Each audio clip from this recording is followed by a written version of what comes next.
Right. బీఆర్ఎస్సీ నాయకుడు నాగేందర్ ఉన్నారు, మాట్లాడే ప్రయత్నం చేద్దాం. బ్రదర్, మూసి పోరుబాట ఎట్లా నడుస్తూ ఉన్నది? మరి మూసి నిజంగా నిజమైన నిర్వాసితులు, ఆ బాధితులు ఎవరైతే ఉన్నారో వాళ్ళందరూ కలుస్తున్నారు ఒక వారం రోజుల నుంచి. ఏమంటున్నారు అసలు? నిజాలు ఏంది అసలు? ఈరోజు అన్న మేము గత 6 నుండి 7 రోజుల నుండి ఈరోజు మూసి పోరుబాట కార్యక్రమం తీసుకున్నాం. బీఆర్ఎస్ ఆధ్వర్యంలో రాష్ట్ర అధ్యక్షులు గెల్లు శ్రీనివాస్ యాదవ్ గారి ఆధ్వర్యంలో మేము మూసి పోరుబాట కార్యక్రమం తీసుకున్నామన్న.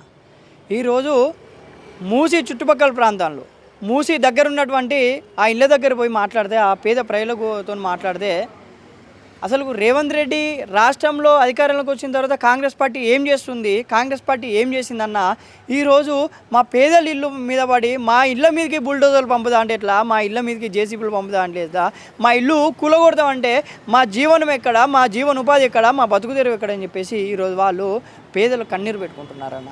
ఈరోజు ఎక్కడో డబుల్ బెడ్రూమ్ ఇస్తా అంటున్నాడు. అంటే ఇన్ని సంవత్సరాల నుండి ఇక్కడ ఉన్న మా ఒక ఆత్మీయులు, లేకపోతే ఇక్కడ ఉన్న ఎమోషనల్గా మేము వీళ్ళకి అందరు కనెక్ట్ అయినాం. మా స్కూల్ పిల్లలు చదువుకోవాలంటే ఏ స్కూల్కి పంపాలన్నా? ఈరోజు ఎక్కడో డబుల్ బెడ్రూమ్ నానక్రమగూడెం, రంగారెడ్డి జిల్లా, లేకపోతే చుట్టుపక్కల ప్రాంతంలో మాకు డబుల్ బెడ్రూమ్ ఇస్తే అక్కడ మా పిల్లలను లక్షల రూపాయలు పెట్టి మేము ఎక్కడ చదివిస్తాం అనేది ఈరోజు ప్రతి ఒక్కరికి ఒక క్వశ్చన్ మార్క్ అనేది పడిపోయిందన్న. అంటే మీరు నిజంగా బాధపడుతున్నారని చెప్తా ఉన్నారు.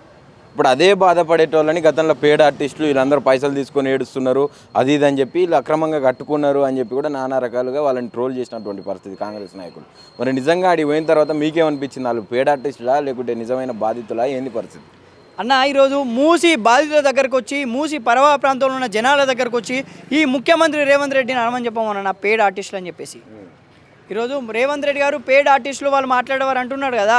ఈ ముఖ్యమంత్రి రేవంత్ రెడ్డిని అంబర్పేట ఏరియా, గోల్నాక్ ఏరియా, లేకుంటే ఇక్కడ ఉన్న చాదర్ఘట్ ఏరియా, లేకపోతే హైదరాబాద్ నగరంలో ఉన్నటువంటి ఈ ఎక్కడైతే మూసి నిర్వాసితులు ఉన్నారో అక్కడికి రమ్మనండి అన్న. రమ్మని వాళ్ళతో మీటింగ్ పెట్టమనండి. వాళ్ళు పేడ్ ఆర్టిస్టుల హైదరాబాద్లో ఉన్న ఈ 1,50,000 కోట్ల స్కామ్లో కొన్ని లక్షల మంది బలవుతున్నారన్న. వాళ్ళ కన్నీరు చుక్క ఎందుకు ఈ రేవంత్ రెడ్డి గారికి కనబడడం లేదు? వాళ్ళ బాధ, వాళ్ళ గోడు ఎందుకు ఈ ముఖ్యమంత్రి రేవంత్ రెడ్డికి వినిపిస్తలే అని అడుగుతున్నా. అంటే ఈరోజు హైడ్రా పరిధిలో ఉన్న పొంగులేటి శ్రీనివాసరెడ్డి గారి ఇల్లు కూలగొట్టడం అవసరం లేదు. మంత్రి వివేక్ వెంకటస్వామి గారి ఇల్లు కూలగొట్టడం అవసరం లేదు. ఫామ్ హౌస్లు కూలగొట్టడం అవసరం లేదు. పొంగులేటి శ్రీనివాసరెడ్డి గారి ఇల్లు కూలగొట్టడం అవసరం లేదు. అలాగే తన అన్న అయినటువంటి తిరుపతి రెడ్డి ఇల్లు, ఈరోజు ప్రభుత్వం వచ్చిన నుండి హైడ్రా పేరిట ఇల్లులు కూలగొడుతుంటే నీ అన్న తిరుపతి రెడ్డి ఇల్లు కూడా బఫర్ జోన్లో ఉంది ముఖ్యమంత్రి రేవంత్ రెడ్డి అని చెప్పేసి మొట్టిగాయలు పెట్టిన ఈ జనాలు వాళ్ళు మాట్లాడుతుంటే రేవంత్ రెడ్డికి వినబడడం లేదా? నిజంగా రేవంత్ రెడ్డి మూసి సుందరగానే చేస్తే హైడ్రా పేరిట ఈరోజు పేదలు ఇల్లు కూలుస్తున్నాడు కదా. జేసీబీలు, బుల్డోజర్లు పెట్టి ఈరోజు ఒక రంగనాథ్ అనే ఒక వెపన్ను పెట్టుకొని, రంగనాథ్ అనే ఒక ప్రభుత్వ ఉద్యోగిని పెట్టుకొని జేసీబీలను, బుల్డోజర్లను పేదోళ్ళు ఇళ్ళ మీద తోలుతున్నావు కదా ముఖ్యమంత్రి రేవంత్ రెడ్డి. నీ అన్న తిరుపతి రెడ్డి ఇంటి మీదకి ఎందుకు తోలడం లేదు? అంటే పేదోనికి ఒక న్యాయం, పెద్దోనికి న్యాయమా?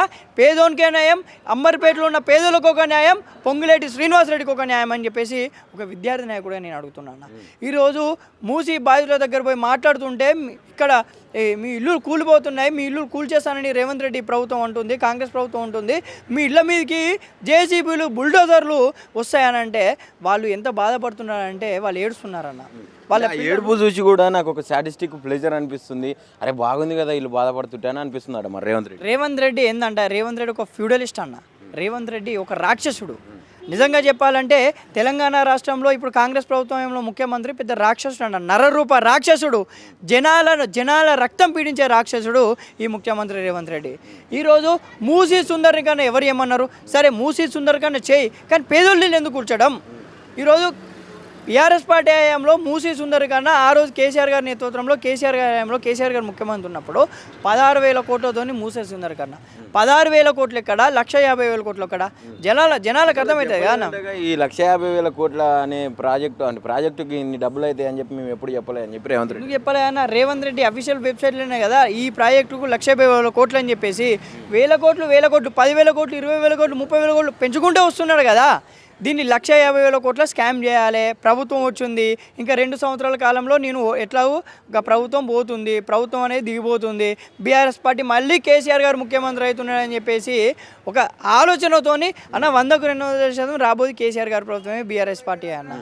ఈరోజు రేవంత్ రెడ్డి భయపడి భయాందోళనకు చెంది ఎక్కడ ఏం చేయాలో అర్థం కాక ఈరోజు 1,50,000 కోట్లు అని చెప్పేసి మూసి ప్రాజెక్టును తీసుకొచ్చి దాంట్లో లక్షల కోట్ల స్కామ్ చేయబోతున్నాడు అన్న. ముఖ్యమంత్రి రేవంత్ రెడ్డి గారు అలాగే మంత్రులు గుర్తుపెట్టుకోండి, కాంగ్రెస్ సంబంధించిన మంత్రులు గుర్తుపెట్టుకోండి, రాబోయేది కేసీఆర్ గారి ప్రభుత్వం, రాబోయేది ప్రజల ప్రభుత్వం, రాబోయేది పేదోళ్ళ ప్రభుత్వం. ఈరోజు కేసీఆర్ గారి ప్రభుత్వం, బీఆర్ఎస్ ప్రభుత్వం వచ్చిన తర్వాత ఎవరెవరు ఎక్కడెక్కడ అక్రమాలకు పాల్పడ్డారో, ఎవరెవరు ఎక్కడెక్కడ స్కామ్లకు పాల్పడ్డారో వాళ్ళ ప్రతి ఒక్కరిని బట్టలుడ తీసి బయటికి తీసుకొస్తారని చెప్పేసి తెలియజేస్తున్నా.